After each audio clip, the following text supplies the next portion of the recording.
Welcome, everybody. We are now live. Thank you so much for attending. We have a fabulous group meditation. Today is September the 11th. Many of you know individuals that went through a hard time during this particular day 20 years ago.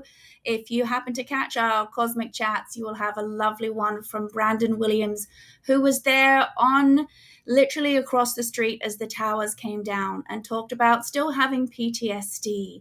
Today, our live stream is going to be a little bit of an intro, a group meditation, and we're going to be joined by Julie Clark, who is just outside Sydney, north of Sydney, and she's going to be sharing her experience with how meditation helped her healing from AVM, which is a brain injury. Those of you who are just here, please say hello so we know that you're here in the chat. I know we've got about 3 people viewing. If you're having a bit of trouble getting into the chat, just know that you have to log in on YouTube so you can write a comment. And I do want to hear your comments, especially if they're nice. And we're going to get started with a meditation.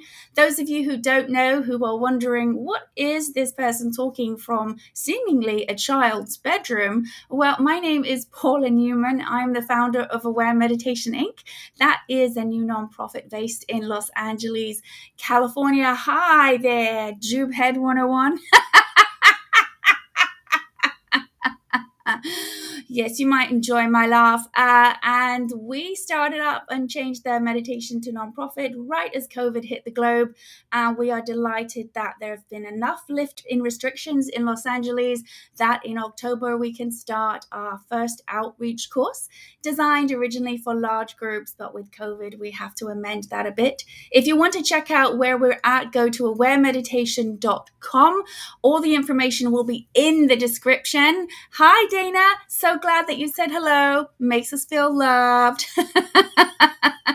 I'm just checking our other resources that we hear. And we are going to be providing the first course to help individuals. Now I've just got to get some of my sound stuff. We are dealing with a few technical challenges, but the first thing we're going to do is get into a group meditation. So if you are tuning in, and we have a few people that are not in the chat. Hi there, Debbie. Thank you for saying hello. I appreciate that. And we are going to be doing group meditation. So what is different about this practice than other ones? Well, you can always find out about that if you happen to want to join and have a free introductory talk. We have that, and I'm just going to quickly share something with you guys. Let's see, Chrome tab. Here we go. Here you'll see, oh, that's not what we wanted to share at all. I'm doing really well with this. Here we go. We want this to be shared. So let's go. Chrome tab, here we go. Here you can see on the page, this is Aware Meditation, and we have our outreach program here. So we're just going to play a quick video while everyone starts to join us. When was the last time you had 5 minutes of pure, uninterrupted peace? No thinking about yesterday or worrying about tomorrow. Well, there goes that.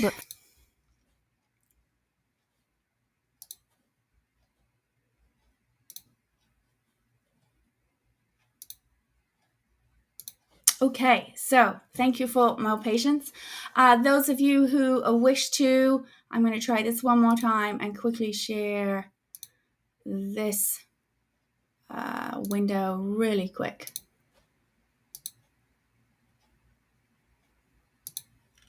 Okay. This is definitely not doing what it's supposed to be doing. All right, well, we're going to skip that as people start joining us.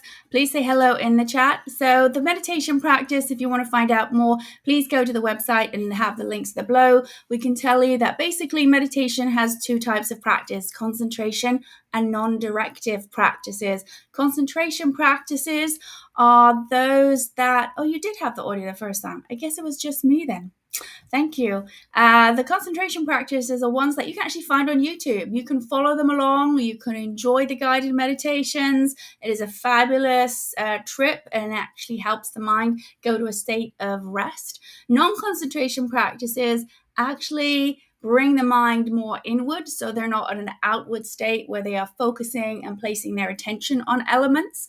And this is one of those. So what I'm going to suggest today is we're going to do 20 minutes of closing our eyes. And I encourage you to let everything go. It's a letting go practice. Now, you might have heard that all the time. Let it go, let it go. Goodness, wasn't there a song that we all don't want to hear anymore called Let It Go? Well, I'm going to ask you to let it go, but don't worry about singing the song. It's not required for today. So those of you who are joining and looking forward to hearing Julie talk and are wondering what's happening, I'm going to ask you to sit very, very hi there, Ben. It's nice to say hi. I just figured out who you were. Thank you. Ben is dialing in from Sydney. Good morning. Rise and shine on September 12th over there. That's right. We've got some thumbs up here. So we're going to sit very quietly. And those of you who don't do our practice, I'm going to ask you to sit gently. Maybe take a few breaths and simply allow the mind to wander. It might feel like it's daydreaming to you. It might feel like nothing is actually happening, but it is. Hi there, Liz. You've got here just in time to start the group meditation. All right, so we're going to close our eyes. I am going to be in charge of the time, and you are welcome to sit back, put a cushion behind you, and allow whatever happens for good. And in 20 minutes, I'll let you know to slowly open your eyes. I'm just going to tell the people in the chat that we are meditating for 20 minutes. This is because I have to lean up here because I don't have enough ports in my computer to use a keyboard. There you go. All right, so we're going to start and enjoy.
Those of you that do our practice, let go of your particular mantra, and we're going to sit comfortably for a few more minutes. Those of you who don't, just know that in a couple of minutes we'll slowly open our eyes and take the opportunity to maybe bring the body back a little bit.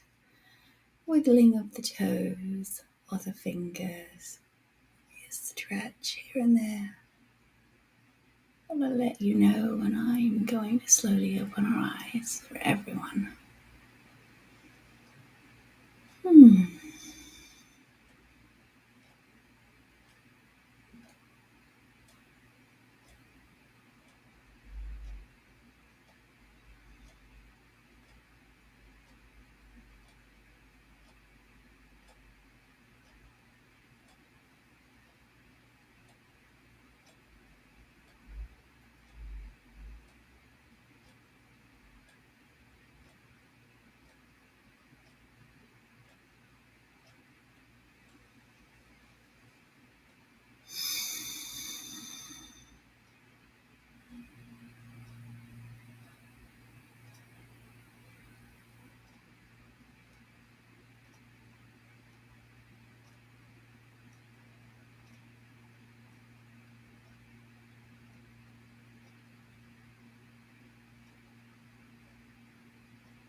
Very slowly open our eyes. Those who know me know I like to do a big arm stretch. And then side to side. It just helps open up the rib cage here a bit. When we breathe, because when we meditate, our breathing becomes shallower. And so we tend to, when we stretch and open up the rib cage, we start to automatically deepen. All right. Hello. Hello, Gustavo. Hello. Welcome. I'm just going to go down to the other people. Might have said hello. We've got lots of Gustavo has been very active in the chat. I can see he's been having a ball. Yes, he has.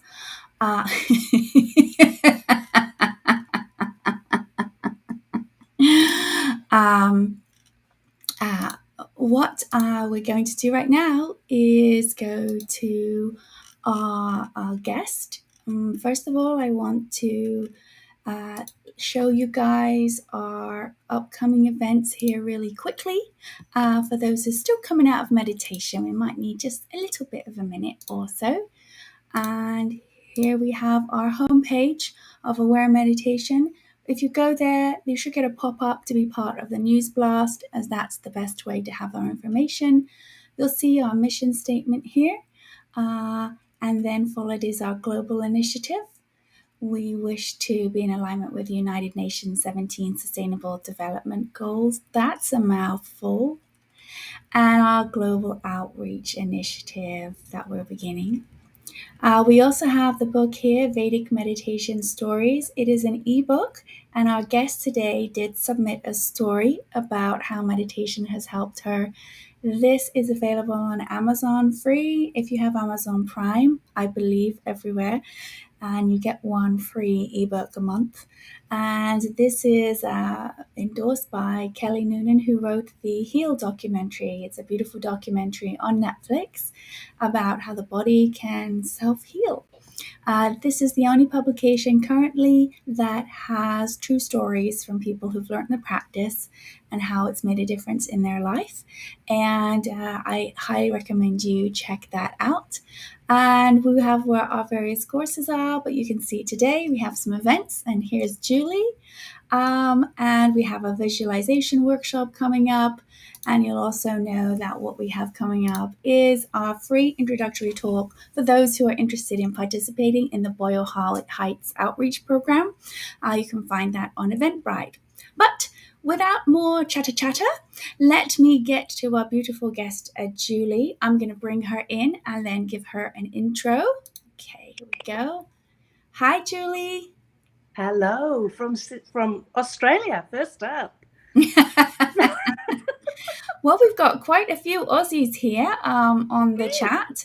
If you are from Australia, give us a good day down there.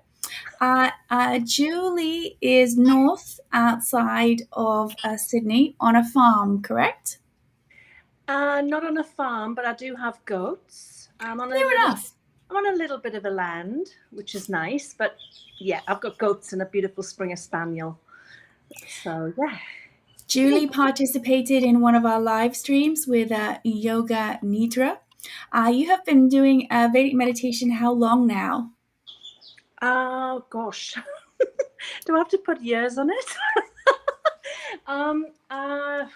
For quite a long time. When I got my mantra years ago, I kind of played with it for a while, and then I thought, no, this is what I need to be doing. So yeah, I just dropped in, but been meditating for 28 years. 28 years Yeah, in total. but Vedic meditation, I'd say probably 12. Yeah, 12 years. And you learned from a gentleman we know as Timbo, correct?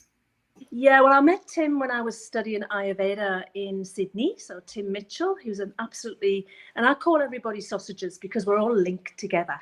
Oh, nice. Okay. I know. I love a bit of fun. You got to have a bit of fun, haven't you? Otherwise, there you go. So Tim came into my life, and he was teaching us how to do Vedic cookery.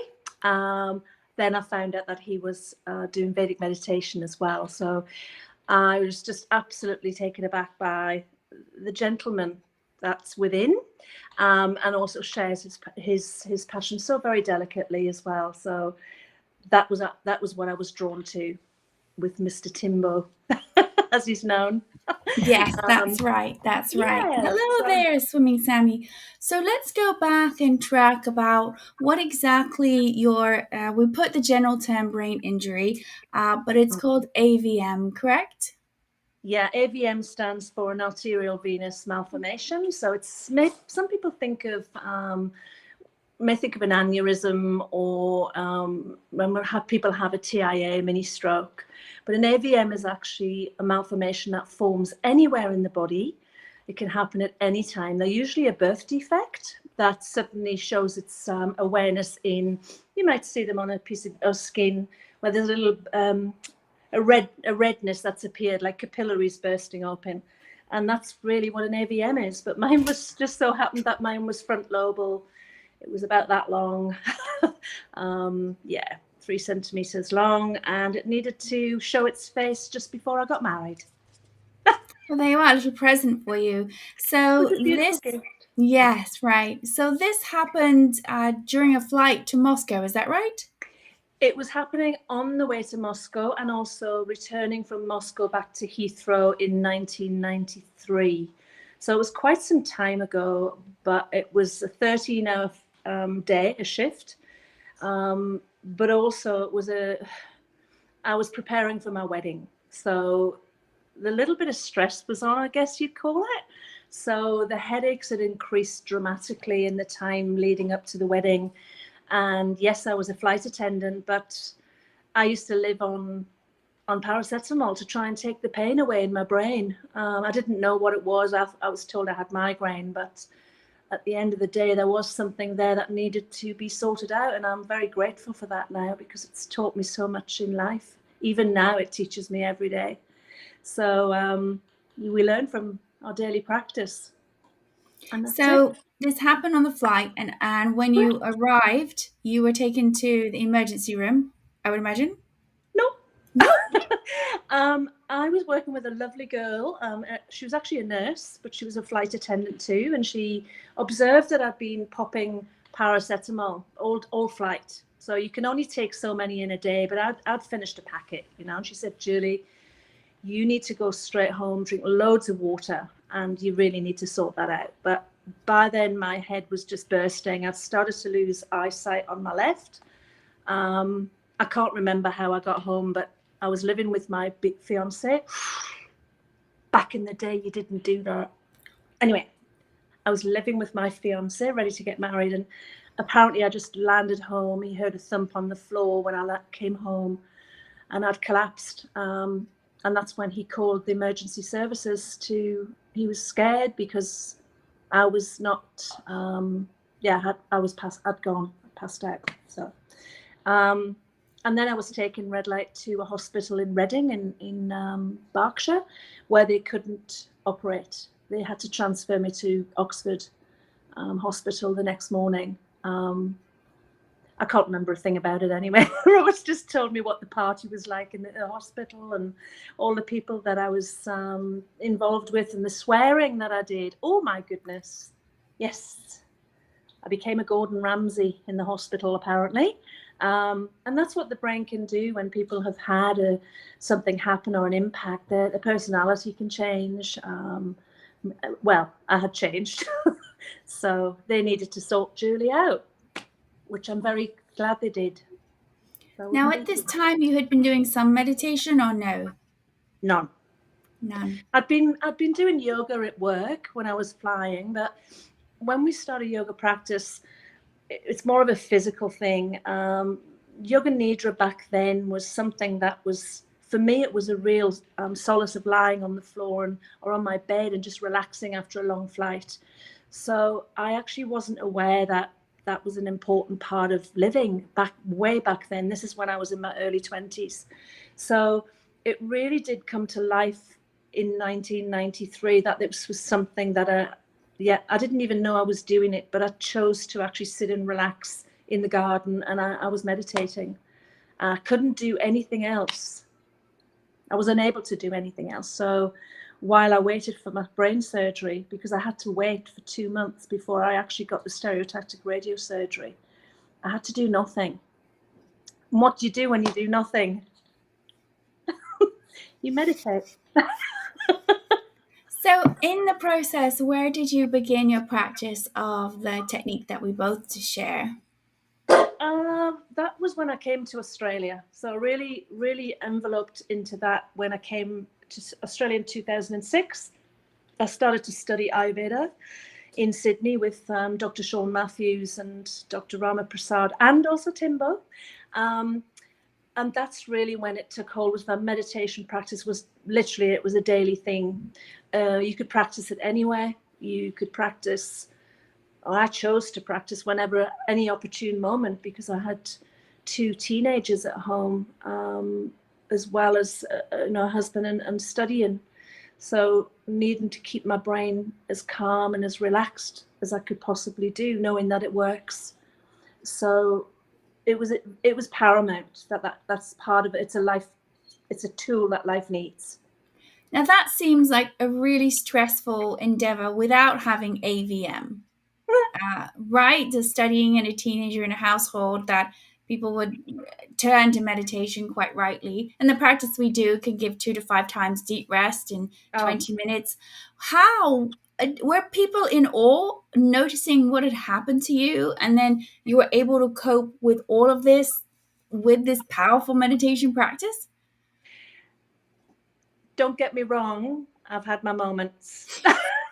I think that everyone who's here, life. who's a teacher, has their moments.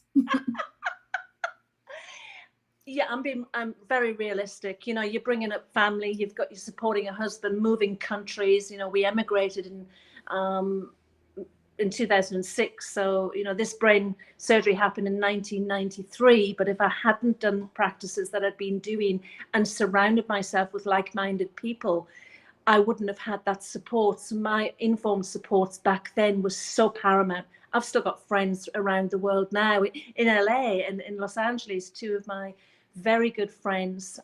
They've supported me from the very first moment it happened. They see the differences in you, but they understand like the fatigue for one thing. So fatigue after any form of brain injury, stroke, anything that happens, it's quite tremendous. Now, with having Vedic meditation as a tool, you can tap into that at any time. Twice a day is ideal. And as Neomal Silva, who's down in Melbourne, who I've been meditating with for a while, he gave me another practice, was to implement something at lunchtime as well. So I needed to come back to self. So it's a continuous journey of self-learning and knowledge. So I'm open for anything, open anytime, open all hours, but I have to have that time for me. It's not selfish. As a mother, I used to feel that I was being very selfish to spend time on my own. Yes, I used to hide away in the toilet sometimes and sit on the toilet seat, and I'd have some quiet space to do so. But that was me, and I was sometimes quite embarrassed at the fact that I needed to do that. I used to feel guilty, but I've, again, going through processes through my own life, having plenty of support with regular psychology and pain management and things like that, I've always had those professional supports around me. And it's something that was highlighted recently by my neurologist. Because I didn't go to a neurologist in Australia initially, I just was trying to deal with normal life, I call it, normal life after something that was wonderful to experience. I'm going to be honest with you, until you've experienced something that's happened within your brain, you can't really know how that person feels. So I'm very grateful for that, because going into there it's amazing. And we only use 10% of it. How good's that? There's another 90 to explore. It's like, woof. So Vedic meditation really brings everything into this lovely equilibrium again, and balances me out, balances Jules out. I get very excited about it. Sorry. That's fine. So you had mentioned to me that with multiple surgeries that followed, the doctors had observed that the scarring had diminished. Is that right? And with your meditation, if you could go into that, that would be wonderful. Talking to Neo not long ago, we were talking about brain scans, and and it's been evidence, and there's evidence on papers now to say that the effects of this Vedic meditation can change the brain patterns, and it is factual. So I did see my neurologist, and she had copies of my most recent scans from this year, 2020. Actually, it was 2020. So apologies for that. There's the brain thing. How fun's that? I love that. But the other thing is she said, "Where was your surgery?" And I went, "In my brain." And she said, "Where?" And I said, "Front lobal." Right there, boom. And she said, "There's no scarring. There's nothing to see here." How normal is it for people to have scarring? Just so those who are joining in, like, this means nothing. They would know if somebody didn't do anything. Yes, there would be scarring. There's no doubt. They'd see that apparently Dr. Renicky explained that there would be grey. There'd be grey matter in there, not grey matter, but there'd be scar tissue they can see visually on a scan. So I'm not a doctor, but I put my hands in the trust of the scientists who've helped me. And she just said, "Well, whatever you're doing, keep doing it, because something's working." And I said, "I meditate." And she went, "Oh, that's good." Those of you who are here who have any questions, you are the lucky ones that you get to ask Julie directly. You may not be experiencing AVM. In the meantime, I'm going to pursue with a couple of more questions, Julie, for myself. When you, from your surgery till now, how have you noticed the difference by practicing regular meditation in your waking state? Joy, more of a connection to my own physical self in the way that I can manage my body. I feel stronger in my emotions. Brain injury brings around a lot of emotion, by the way. You might find if you have anyone who's had anything to do with a brain injury, they might cry a lot. Let them. They're not depressed. It's a letdown reflex. So I feel stronger. My relationships are different. So I'm very mindful of the relationships I keep, professional and personal. But I've begun to know myself more each day. And I say that specifically about being each day because every day is a new day. So I'm just grateful for every day of being able to explore somewhere new, go out in my car and meet somebody new, give a smile to someone in COVID-19 behind the mask. But, just support myself by giving myself time out in nature and with people who have open hearts. And with the surgery that you had, they did not predict you'd be able to have a work-life balance. It was pretty much be at home balance, let alone have your own business. Isn't that funny? Sorry. They told me in Oxford Hospital, number one, not to have children because it would be very dangerous. This is in 1995 when I had my withdrawal, I call it, where they let me go. Mm-hmm. And they also told me that I would never fly again. I went back flying, and now I've got two daughters who are 23 and 24, doing very well. Don't ever let anybody tell you can't do something. Again, this is the power of the mind and the self-talk. I won't let anybody tell me what to do. I'm the naughty girl at the back of the classroom. Excuse me. I will advocate for somebody if they need help. It's just what I do naturally. I just do it because I feel very comfortable to do that. You get one shot at life. Why not enjoy it and have a good laugh? And how has your personality changed? You mentioned that occurs with these injuries. I think personality-wise, the friends who really knew me beforehand would see that I'm the same Jules, but I have to self-manage very mindfully, so to speak. I can't do the things that I used to do before. I'm me. I'm not anybody else, but I have to manage my physical and emotional well-being. They're the big ones to manage with after surgery as well. But they noticed that I was not able to go to parties and things as much. Loud music, loud noises, those things would affect me. And even now I withdraw from crowds of people who I feel everything. I'm a tele-empath, apparently. I feel everything. So I've got to manage that well. So, yeah. So when And you that's say why I that went. you can read people's energies now? Yeah. I feel it straight away. Unfortunately, it's nice. Don't get me wrong. If I go into a business meeting or I meet someone for the first time, I can feel if they're real, like if they're really, or if they're egotistical, or I can just feel who they are. It's quite extraordinary. But I love meeting people, and you learn so much from humanity about yourself as well. Don't take on the world. You have to really keep it close. And yeah, so I have a personal assistant who helps me because I can't do all of that myself. I get a lot of help off the National Disability Insurance Scheme, which is a scheme run by the government in Australia. And they now help me to have work. And that's why I started my little business, which is lovely. And why don't you talk a little bit more as we have a moment about yoga nidra? Because I definitely Yeah. know I have some students that would love that. So just tell us how that's different. Yoga Nidra is it's a rotation of consciousness around the body. So we take the body into that hypnagogic state where we go into that deeply relaxed state, just as we're dropping into the delta wave. It's so lovely.